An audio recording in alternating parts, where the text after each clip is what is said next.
সুখবর টেলিপাড়াতে অবশেষে অনেক বছরের প্রেম পূর্ণতা পেল জি বাংলার এক জনপ্রিয় মেগার নায়িকার।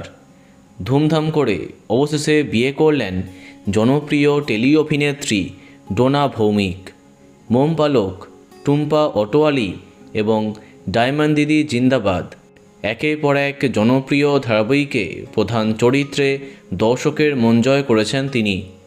কিন্তু তার শেষ মেগা ডায়মন্ড দিদি জিন্দাবাদ শেষ হওয়ার পরে আর তাকে টেলিপর্দায় দেখা যায়নি, কেননা বাস্তব জীবনে ভীষণ ব্যস্ত হয়ে পড়েছিলেন। অনেক বছর ধরে যার সাথে চুটিয়ে প্রেম করছিলেন তিনি সায়ন্তন মুখার্জি, পেশায় একজন ফাইন্যান্স কোম্পানিতে চাকুরিজীবী। অনেক দিন আগেই নিজের বিয়ের কথা সবাইকে জানিয়েছিলেন ডোনা। অবশেষে এদিন 7 পাকে বাঁধা পড়লেন টেলি অভিনেত্রী ডোনা ভৌমিক এবং সায়ন্তন মুখার্জি।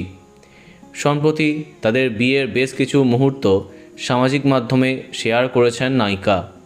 তোমরা তা দেখতেই পাচ্ছ। বাস্তবে বৈবাহিক বন্ধনে আবদ্ধ হলেন ডায়মন্ড দিদি জিন্দাবাদ ধারাবাহিকের নায়িকা ডোনা ভৌমিক। তাদের বিয়ের ছবি সামনে আসতেই শুভেচ্ছার ঝড় তাদের প্রোফাইলে। আমাদের তরফ থেকেও এই নতুন দম্পতিকে অনেক অনেক শুভেচ্ছা। তো বন্ধুরা, তোমরাও শুভেচ্ছা জানিয়ে দাও, ভিডিওটি লাইক এবং শেয়ার করো। এই রকম আরও অনেক ভিডিও পেতে সাবস্ক্রাইব কারেন্ট পস। ধন্যবাদ।